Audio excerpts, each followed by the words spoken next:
Imagine being stranded on a barren, red planet, millions of miles away from Earth, with no way to communicate, no way to escape, and no idea if anyone even knows you're alive. Now imagine surviving there not for days or weeks, but for 5 long years. This isn't the plot of a sci-fi blockbuster. This is the incredible story of a human trapped on Mars, a tale of survival, ingenuity, and the unyielding spirit of humanity. How did this person end up on Mars? How did they survive in such an unforgiving environment? And how did NASA finally bring them home? Today, we're diving into one of the most extraordinary survival stories in human history, a story that pushes the boundaries of what we thought was possible. The story begins in the not-too-distant future, when humanity had taken its first tentative steps toward colonizing Mars. NASA, along with international space agencies and private companies, had successfully sent several missions to the Red Planet. These missions were designed to test the feasibility of long-term human habitation, with the ultimate goal of establishing a permanent settlement. Among these missions was the Ares 3 expedition, a crewed mission tasked with conducting extensive research on Martian soil, atmosphere, and potential resources. The crew of Ares 3 consisted of 6 highly trained astronauts, each an expert in their field. But what was supposed to be a 2-year mission turned into a nightmare when a catastrophic dust storm struck, forcing the crew to evacuate. In the chaos, one astronaut was left behind, presumed dead. But against all odds, this astronaut survived. Let's call them Alex for the sake of this story. Alex's survival was nothing short of miraculous. The dust storm had damaged the habitat's communication systems, cutting off all contact with Earth. The life support systems were barely functional, and the food supplies were limited. But Alex was resourceful. Using their training and ingenuity, they managed to repair the habitat's oxygen generator and grow food using Martian soil and recycled water. They even managed to repurpose equipment from the mission's rover to extend their survival. But survival on Mars isn't just about physical endurance, it's also a mental battle. The isolation, the constant threat of equipment failure, and the sheer loneliness of being the only human on an entire planet would have broken most people. Yet, Alex persevered, driven by the hope that one day, help would come. Meanwhile, back on Earth, NASA had declared Alex dead. The agency had no way of knowing that Alex had survived the storm. It wasn't until months later, when satellite images revealed unusual activity near the Ares 3 site, that NASA began to suspect the truth. The images showed signs of movement, equipment being rearranged, solar panels being cleaned, and even what appeared to be a makeshift garden. NASA quickly assembled a team to analyze the data, and the conclusion was undeniable: Alex was alive. The realization sent shockwaves through the scientific community and the world at large. But rescuing Alex would be no easy task. Mars is, on average, 140 million miles away from Earth, and the journey takes about 7 months under ideal conditions. NASA would need to launch a rescue mission, and time was of the essence. The agency began working around the clock, repurposing existing technology and developing new solutions to bring Alex home. This is where the story takes an even more fascinating turn. NASA's rescue mission, dubbed Ares 4, was a race against time. The agency had to account for countless variables: the alignment of Earth and Mars, the durability of the spacecraft, and the physical and mental state of Alex after 5 years of isolation. The mission also raised ethical questions. Was it worth risking the lives of more astronauts to rescue one person? Could the resources spent on the rescue be better used for other scientific endeavors? These debates played out in the media and among policymakers, but ultimately, NASA decided to proceed with the mission. The agency's decision was driven not just by a sense of duty, but by the belief that Alex's survival was a testament to human resilience, a story that could inspire generations to come. Now that you're hooked, let's dive deeper into the science and technology that made Alex's survival and eventual rescue possible. How did Alex manage to grow food on Mars? What kind of equipment was used to repair the habitat? And how did NASA overcome the immense challenges of launching a rescue mission to another planet? Stay with us as we explore these questions and more in the next part of this incredible story. Growing food on Mars might sound like something straight out of a science fiction novel, but for Alex, it was a matter of life and death. Mars's soil is notoriously inhospitable. It's rich in perchlorates, toxic chemicals that are harmful to humans, and lacks the organic nutrients that plants need to thrive. But Alex had a secret weapon: the Ares 3 mission's experimental hydroponics system. This system, designed to test the feasibility of growing crops in space, used a combination of LED lights, nutrient-rich water, and carefully controlled environmental conditions to cultivate plants without soil. Alex managed to salvage the system from the damaged habitat and set it up in a smaller, more secure area. Over time, they learned to grow potatoes, lettuce, and even some herbs, using seeds that had been brought for research purposes. This wasn't just a scientific experiment anymore, it was Alex's lifeline. The crops provided essential vitamins and nutrients, helping to stave off malnutrition and keep Alex healthy enough to continue working on other survival tasks. But food was only one piece of the puzzle. Water was another critical resource. Mars has water, but it's mostly locked up in ice at the poles or buried deep underground. Fortunately, the Ares 3 mission had included a water extraction system designed to pull small amounts of moisture from the Martian atmosphere. Alex managed to repair this system and supplement it by melting ice from the soil using heat generated by the habitat's power systems. Every drop of water was carefully recycled, from drinking to irrigation to cleaning.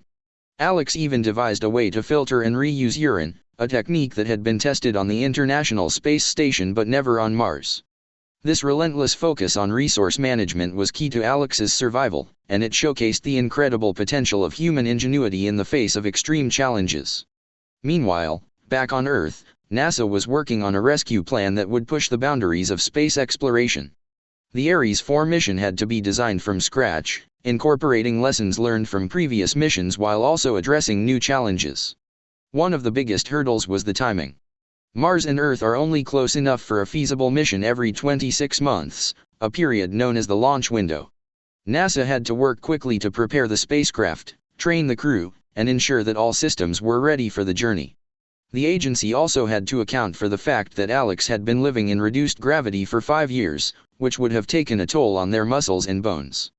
The rescue team would need to bring specialized medical equipment and be prepared to assist Alex during the return journey.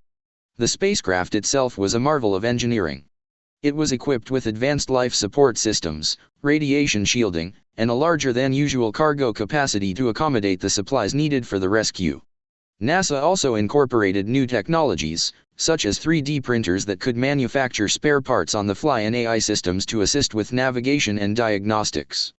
The crew of Ares 4 underwent rigorous training, simulating every possible scenario they might encounter on Mars. They practiced repairing equipment, conducting medical procedures, and even communicating with Alex, who might be in a fragile mental state after years of isolation. The mission was a testament to human collaboration, with scientists, engineers, and astronauts from around the world working together to make it a reality. As the launch date approached, the world watched with bated breath. The story of Alex's survival had captured the imagination of millions, and the rescue mission became a symbol of hope and determination. But even with all the preparation, there were no guarantees. Space is an unforgiving environment, and Mars, in particular, is full of unknowns. Would the spacecraft make it to Mars without incident? Would Alex still be alive when the rescue team arrived? And even if everything went according to plan, how would Alex adjust to life back on Earth after 5 years on another planet? These questions loomed large as the countdown to launch began. In the next part of this story, we'll follow the Ares 4 mission as it makes its way to Mars. We'll explore the challenges the crew faced during the journey, the moment they finally made contact with Alex, and the emotional reunion that followed. We'll also delve into the long-term impact of this extraordinary event on space exploration and what it means for the future of humanity's journey to the stars. Stay tuned as we continue this incredible tale of survival, resilience, and the indomitable human spirit. The journey of the Ares 4 mission to Mars was fraught with challenges from the very beginning. The spacecraft, named Endurance, launched from Earth amidst a mix of hope and anxiety.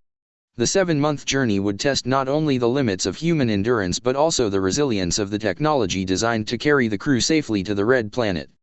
The crew of 4 astronauts, Commander Sarah Mitchell, Engineer Raj Patel, Medical Officer Dr. Elena Morales, and Pilot Mark Thompson, knew the stakes were high. Their mission was not just a rescue operation, it was a testament to humanity's ability to overcome seemingly insurmountable odds. The first major hurdle came just weeks into the journey when the spacecraft encountered an unexpected solar flare. Solar flares are bursts of radiation from the sun that can pose serious risks to astronauts, damaging equipment, and increasing the risk of cancer. The crew had to take shelter in the spacecraft's radiation-shielded compartment, a small, cramped space designed for emergencies. For nearly 48 hours, they waited as the flare passed, monitoring the spacecraft's systems and hoping that the shielding would hold. Fortunately, the Endurance emerged unscathed, but the incident was a stark reminder of the dangers of space travel. As the spacecraft approached Mars, the tension aboard grew palpable. The crew had been in constant communication with NASA, receiving updates on Alex's condition based on satellite imagery and data from the Ares 3 site. The images showed that Alex was still active, solar panels were being maintained, and the makeshift garden was thriving. But there was no way to know for sure how Alex was doing physically or mentally. The crew prepared for every possible scenario, from a warm welcome to a complete breakdown. They also rehearsed the delicate process of landing near the Ares 3 habitat, a task made more complicated by Mars's thin atmosphere and unpredictable weather. The landing itself was a nail-biting experience. Mars's atmosphere is only 1% as dense as Earth's, which means there's less air to slow down a descending spacecraft. The Endurance relied on a combination of heat shields, parachutes, and retro rockets to make a controlled descent. As the crew entered the Martian atmosphere, the spacecraft shook violently, and the temperature outside soared to over 1,600 degrees Celsius. For several tense minutes, communication with Earth was lost, a normal but terrifying part of the process known as the 7 minutes of terror. When the dust finally settled, the Endurance had touched down safely just a few kilometers from the Ares 3 habitat. The crew erupted into cheers, but their work was far from over. The moment of first contact with Alex was one of the most emotional in human history. Dressed in their Mars suits, Commander Mitchell and Dr. Morales made their way to the habitat, their hearts pounding with anticipation. When they finally reached the airlock, they knocked a sound Alex hadn't heard in 5 years. The door opened, and there stood Alex, thinner and older but very much alive.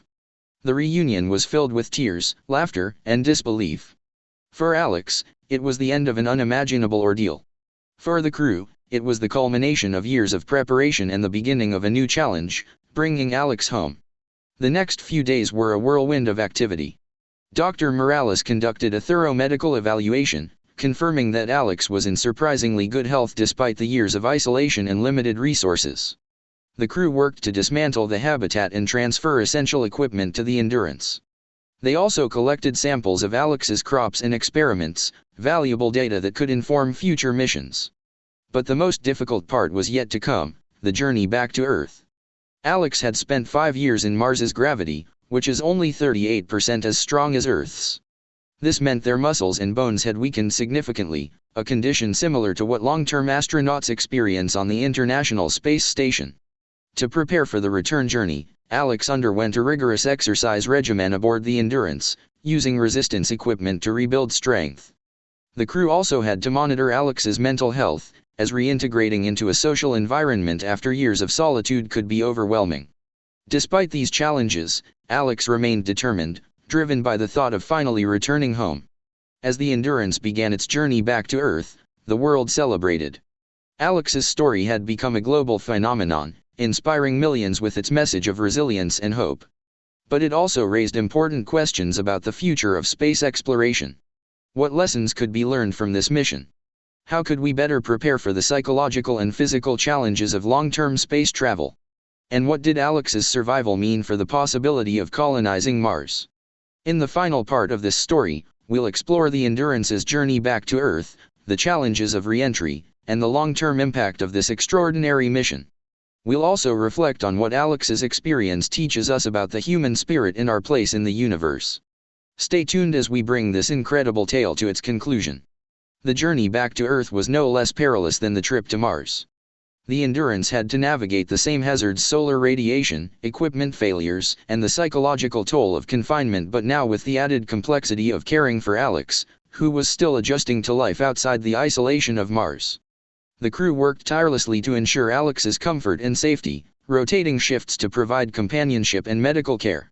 Dr. Morales kept a close eye on Alex's physical health, monitoring bone density and muscle mass, while Commander Mitchell and the rest of the crew focused on keeping spirits high. They shared stories, played games, and even celebrated small milestones, like the halfway point of the journey. For Alex, These moments of connection were a stark contrast to the solitude of Mars, and they helped ease the transition back to a more social existence. One of the biggest challenges during the return journey was dealing with the effects of microgravity. While Mars has some gravity, the Endurance was in a weightless environment for most of the trip. This meant that Alex, who had already experienced muscle and bone loss on Mars, was now at risk of further deterioration. To combat this, the crew used a combination of resistance exercises, specialized suits that simulated gravity, and a carefully designed diet rich in calcium and protein. These measures were only partially effective, however, and it became clear that Alex would need extensive rehabilitation once back on Earth. This raised important questions about the long-term health risks of space travel, especially for missions to Mars and beyond. How could future astronauts be better protected from the effects of reduced gravity? And what kind of medical infrastructure would be needed to support them upon their return? As the Endurance approached Earth, the crew prepared for the final and perhaps most dangerous phase of the mission, re-entry. Earth's atmosphere is much thicker than Mars's, which means that a spacecraft entering at high speeds experiences intense heat and pressure. The Endurance was equipped with a heat shield designed to withstand temperatures of up to 2000 degrees Celsius, but there was always a risk of failure. The crew strapped themselves into their seats, with Alex in a specially designed harness to minimize the impact of G-forces.